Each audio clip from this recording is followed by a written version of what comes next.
Hi, everybody. Thank you for joining us today. I have Yves Doucet with me. He's a great leader in your community here in Moncton. You guys are really going to learn a lot from him. He's very inspiring and funny at the same time. So that's kind of like a bonus for sure. Hi, Yves. How's it going? Diani. Diani. My wife's name is Diane, so like Diana. I know. Diani, yeah. A lot of people call me Diana. Yeah. Diana. Diana. And I was like always happy because it was like, it's like Princess Diana. So I was like totally so fine with it. That's interesting because like I know you, right? Yeah. And it's like you don't identify with a name. Like I can call you Diane and you okay. It's good like that, right? A lot of people are not like that. No. Yeah. And what do you think? That's what we have in common. Yeah. Like that we don't identify as like a name. Yeah. We identify as human beings. Yeah, that's totally true. So that's like the difference. Yeah. I think that's so it's like, you know, if you can get away from that, I'm not my car and I'm not my title, I'm not my education, I'm not my color, I'm not a man. Actually, I'm a human. I react. Do you react? Sometimes, but do you not all the... Are you happy once in a while? I am. Yeah. Are you sad once in a while? Yes, I am. Yeah. Are you angry once in a while? Definitely. Yeah, like that, right? So these are like, if we ground on that, like, oh, we're humans like that. Isn't it like everything else kind of doesn't matter because we share that same kind of way of being as humans? Yeah. I love what you just said. So let's talk a little bit more about that because you are the owner of... Yes, I am. Yeah. Dovico? How do you... Dovico. Dovico. Yeah. That's how you put Dovico. Dovico. Interesting. You can say whatever you want. Yeah. Well, in my brain, I just did the O becomes an A, so I have to properly say it. Dovico. I don't know why, but that's good. Dovico's good. Dovico. So when and why did you start Dovico? So, well, I was always a business person from the age of, I don't know, like I'm going to say 13 or 12. I was selling titin de sudi, you know what that was? I don't know, saffron. No. I don't know what you call them in English. Well, I know it like in French, but I... titin de sudi. So I would go like collect them on the outskirt of the river here. And they're little like green leaves. I would sell them. Yeah. And then blueberries and strawberries, I would sell those. And I was always kind of like business person. Okay. And then I was working as an engineer for now the defunct company called Bell Northern Research, or Bell Canada, not Bell Canada, but Northern Telecom in Ottawa. And I was working pretty hard. And my wife said, if you're going to work that way, like hard like that, we're going back home. Okay. So I came back here and I started this company called Dovico. And it was basically a way to introduce technology that's 30 years ago. To introduce technology to businesses here, like fish plants and like that kind of. So I started that. That was my profession. Okay. I built computer systems, software, electronic, mechanical system. So that's. But the Dovico that I know, it's a little. Is it a little different than what you started? So it's kind of like. So now your focus is on what exactly? So our focus right now is on team wellness. Yeah. Yeah. So what makes a team cohesive is basically if we get along. Yes. Like it's not complicated. Yeah. People that get along get things done. Exactly. Like, you know, if you're in the kitchen and the person next to you, we're talking about the kitchen, is like in your way, nothing gets done. Yeah. But if you see my son, he's a chef, and you go wash him in the kitchen, it's like a dance. Yes. Like it's just a dance. Like they're talking, they're touching, it's like movement without talking. Yeah. And so you need a team that's cohesive like that. And that happens when you're well. When you are comfortable with the person, then you can share anything. They can have a conversation and they don't take it personally. Yes. They can let it go. That's team wellness. So that's what we do. We make software and we coach. We have all sorts of tools. I write books about it.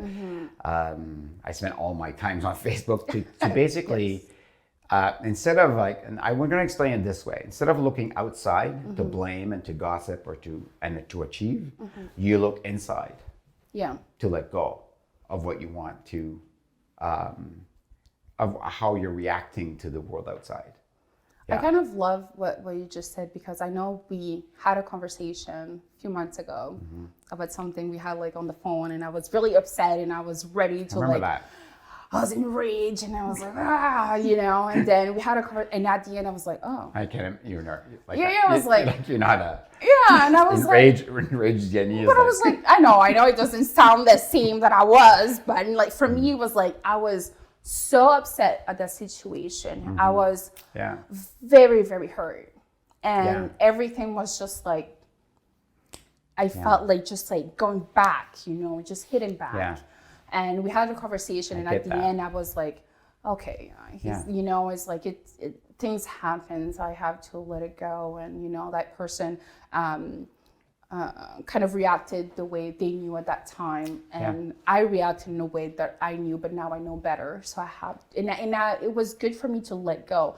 And from that conversation, a lot of things happened in my life, in my private life, where it was like a conversation example with my partner, that even if before I would be like upset of like an answer, that was an answer okay, because that's the feeling the person had. And I had to stop and be like, am I gonna overreact right now? Because I said, oh wait, no, but I said no, and I shut it down. I was like, no, he has a right to feel this way. And it was like taking a pause, both of us coming back and me saying, yes, I apologize, you are right the way you said it, and I was overreacting right away because I felt like you were coming at me when you were not. And I feel like that was something very important from our conversation. And I know that obviously you didn't know that, but it was kind of important for me to realize like, okay, the conversation I had with Yves kind of helped me in everyday thing. So I don't think that what you guys are doing with Dovico is just for teamwork. No, it's not. But it's like in an everyday life thing, right? It's like when I go to the grocery store and somebody just cut me in line, I could have a different type of reaction. And now I'm just like, well, I'm just going to watch your words here. Like, it's not a different what you did. What I'll show you the whole secret. Okay. 20 years of study, reading hundreds of books every year on self-help and losing everything I had. Like all of that. I'm going to sum it up in this. Like all I did is I brought you here because you weren't here. Yeah. You were in your thoughts. You were angry, and when you're angry, you're not here. Yeah. Right? You're not present. So all I did is I brought you here.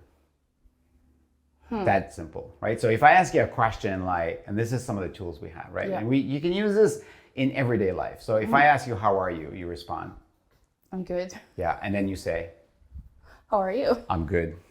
What did that do? Absolutely nothing. Yeah. But if I ask you, Diani, what's your mood? Oh, a little tired, but I'm happy. Tired but happy. Yeah. Different feeling, right? Yes. It brought you here. Yeah. Because you had to go, I saw your eyes, like you had to go and search. Yeah. How do I feel? What am I? So that brought you closer. Yeah. Right? Yes. If you're not here, if you're in anxiety or depression, or if you're in regret, or if you're in the fear of tomorrow, you're not here. Yeah. And nothing happens if you're not here. I don't know. I've tried to change the past. Have you tried to change the past? Like, it's hard. I've never been able to do it. No, you try, but you can't. Yeah, and you can't predict the future. I can't do that either. Yeah. So nothing happens if you're not here. Exactly. Life doesn't happen if you're not here. Yeah. Teamwork doesn't happen if you're not here. You can't change your life if you're not here. Yeah. So what I got you here. And when you're here, you're not reacting. Right? Reaction by definition is something you've done in the past. Yeah. So when you're angry, you're reacting. When you're in desire, you're reacting. Right? When you take it personally, oh, he said that word. Yeah. Like that, whatever that word is. Oh, there's an old white man. Yeah. Yeah, I used to react to that. Like, he was an old white man. Like, what? I'm taking that personally. Like, it's like, oh, it's an old white man. I like the weight of that, like all the things that old white men have done, bad or good, was on my shoulders. I thought, well, I'm much more than that. Yeah. I'm much more than my car. I'm much more than my house. I'm much more than my figure. Like beyond that, right? If I let all of that go, right, I can be here. And from here, all I had to do was to say, well, what can you do? Yeah. And then you acted. Yeah. And in that action, you change the course of your life.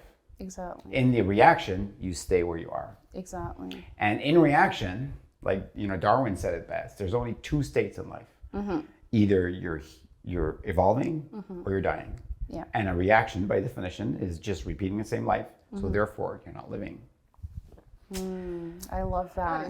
It's it's so true. So when you're here, you have a choice. And the best book I can give you for that would be Man's Search for Meaning, Viktor Frankl, when he was in the concentration camp. He noticed that the only freedom in life that we have is to realize that we have a choice. Yeah. The choice of how to react or how to act. So when you have a thought, like, it's automatic. It comes from your body. It comes from your grandfather, your grandmother. You have a thought, and if you react, you're going to go that same thought about something you believe about yourself. Yeah. Right? You've read that. If you have affirmation, they don't really work affirmation because you have not changed your stories. Exactly. So think of a pyramid like this. You want result at the top of the pyramid. That's what you want in your life. So you do action. That's your behaviors, and then you say, I have an action. I'll have a result. And then so you say, if I have this action, I have a result. Reaction, result. So you go on a diet. Right? And you say, I'm going to do this diet, result. And that lasts for 2 minutes? Yeah, approximately. It's like, right? And it doesn't work. And some people, it works, and say, why is it that they work and we don't work? Yeah. It's because underneath the behavior, which is the action you're taking or the reaction you're taking, is a belief. And underneath the belief, the foundation of belief, is a story. Yeah. Like a memory that you have. So in order to change the belief, you have to change your story. In order to change, right? So when you change the story, you change the belief you have. And if you change your belief, you change the behavior. And if you change your behavior, you change the results. Like, let's go back to you and your kid. Yeah. So when your son asked, are you okay, Mom? And you said, yeah, I'm fine. Reaction. You had a conscious, and then you said, no, I had a rough day. Instantly, you're creating a new story about yourself and your son. Okay. Instantly, you're giving that to your son. You're creating a moment that your son will learn. I'm going to cry here. That your son remembered, like, my mom told me something vulnerable. Yeah. You're changing the story that you have about yourself, that you're giving to your son, which is going to change his belief that he has about himself. Yeah. My mom loves me. My mom trusts me. She's going to tell me something of an adult, right? Which will change his behavior and changes the result. Wow. It's that simple. Wow. I never even thought of that way. Yeah. Not that way. And wow, like, I feel not complicated. No, That's it's really, not. it's just like seeing that and like I said before, we all have them. Yeah. We're all humans. So we all have anger. We all have desires. And these are all reactions, as simple as that. And when you realize that, well, like, okay, then judging yourself because you were bad in the trauma, because you probably did that, because I did that. Yeah. Well, it's just a thought. It's not right or wrong. It doesn't even exist. Yeah. So we're creating this suffering from something in the past that doesn't even exist. Yeah. That's very interesting. Yeah. Yeah. I wanted to share something, and then kind of when you said that, without realizing what you can give to your kids. Yesterday was Thanksgiving. So yesterday I spent it in and out of the hospital with a young mom that I just met a few months ago. So she's from Côte d'Ivoire. She moved here to study. When she shared with the person that was supposed to sponsor her that she was pregnant, she kicked her out. So she went to the Harvest House here in Moncton, and then now she's at a women's shelter. Wow. Yeah. So I bring her to her doctor appointments, and we're helping her Queens of Heart with, like, financially with the hospital. But again, it's not Queens of Heart; it's the community helping. Yeah, I get it. It's a great organization. You help a lot, and you that's do great work. And that's the community helping this young mom being able to have doctor appointments, ultrasound, and right now she's at the hospital. And yesterday I was in and out of the hospital, and I stopped at the store, and she's from Côte d'Ivoire, so I was like, maybe she would like something closer to her taste of home, right? And Dominican food and African food have some similar flavors. So I was like, I'm gonna make her some white rice. I'm gonna bring her avocados. I'm gonna cook some nice fish with like a red sauce and some white beans and whatever. So I was gonna bring her back to the hospital for supper, and my boys met her the day before and a few weeks before that. So they really love her. She's very sweet. And I shared that with them.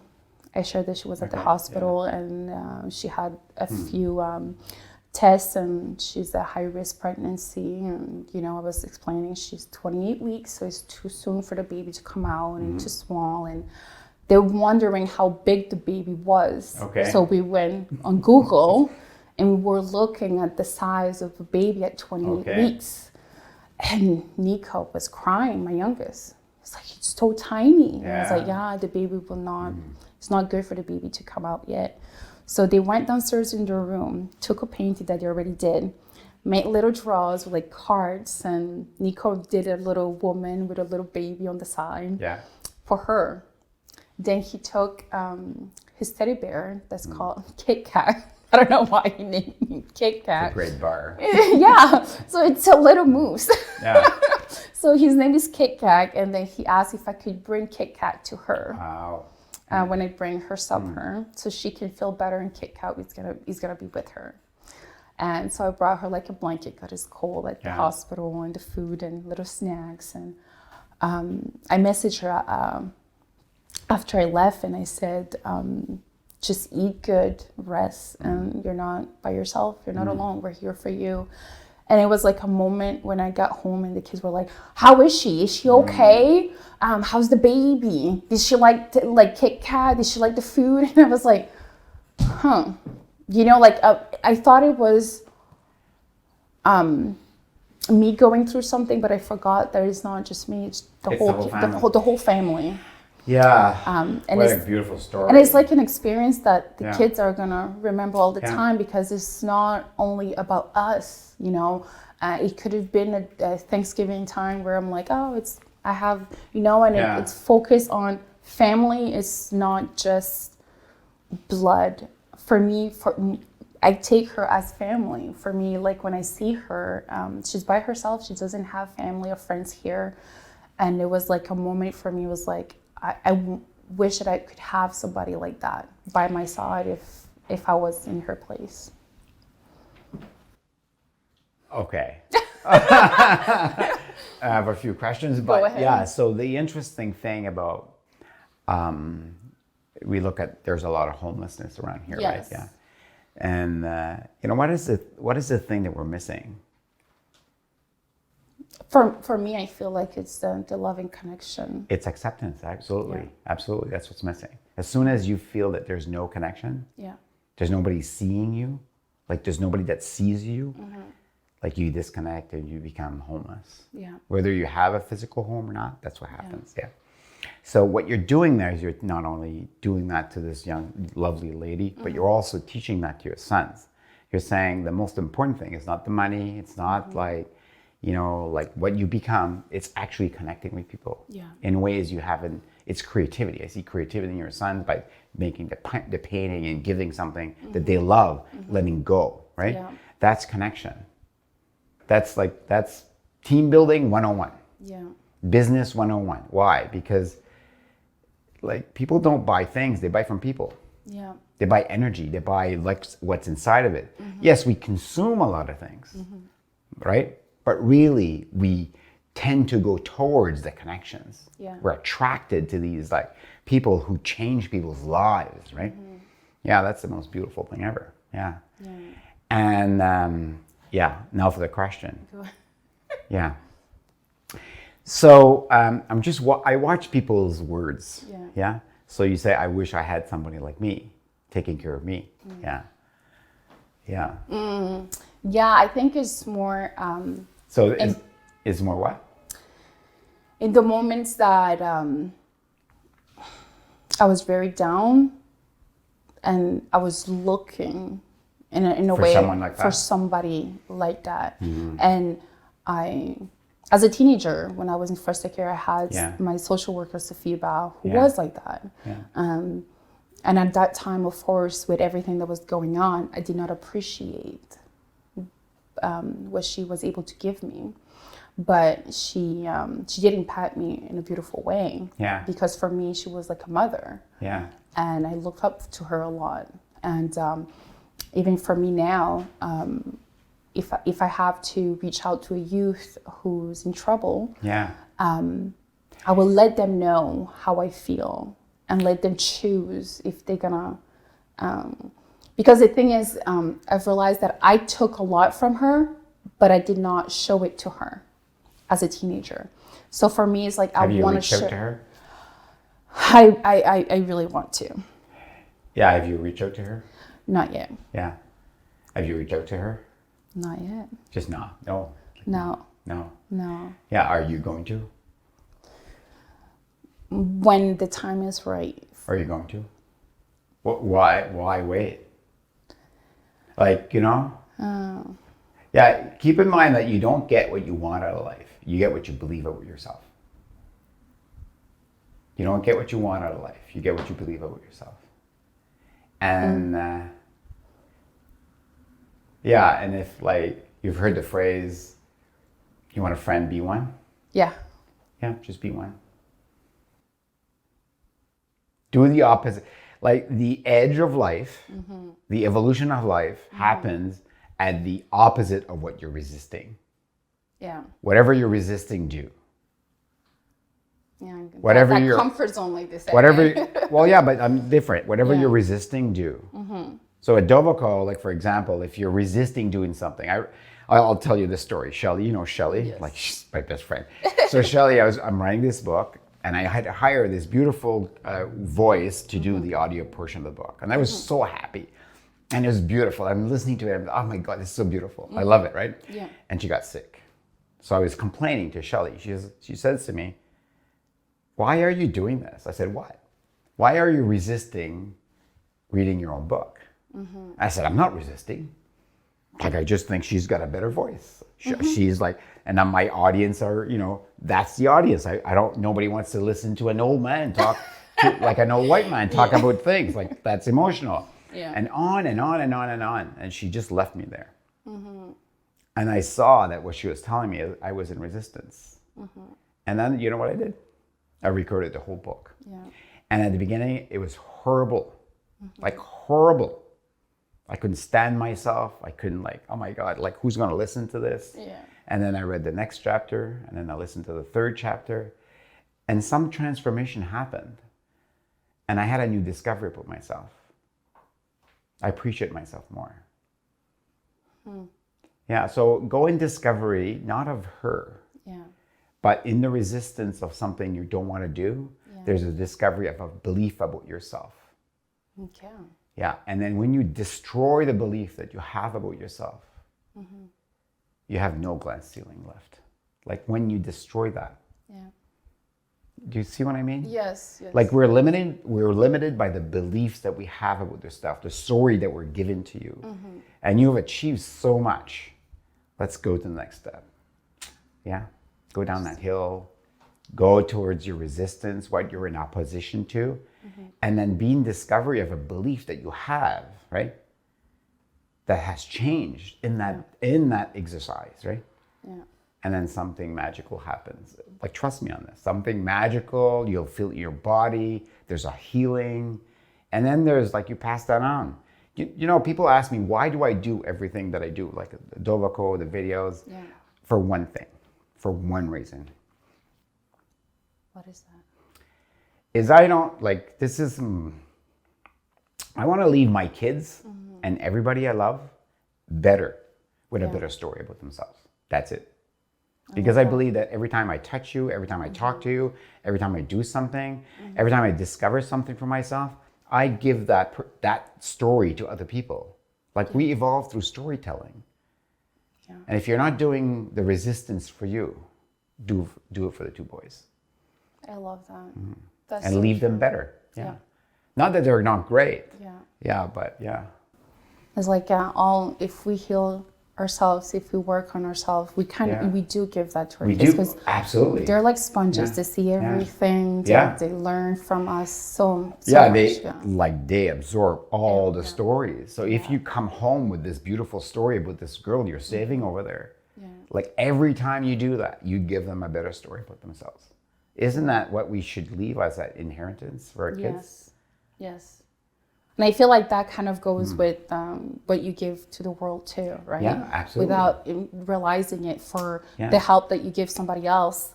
I know that because we're helping this young woman, she's gonna have a healthy baby, and this healthy baby will know, and it's just gonna continue. He's coming into life in a community. In a community that loves him already. Yeah.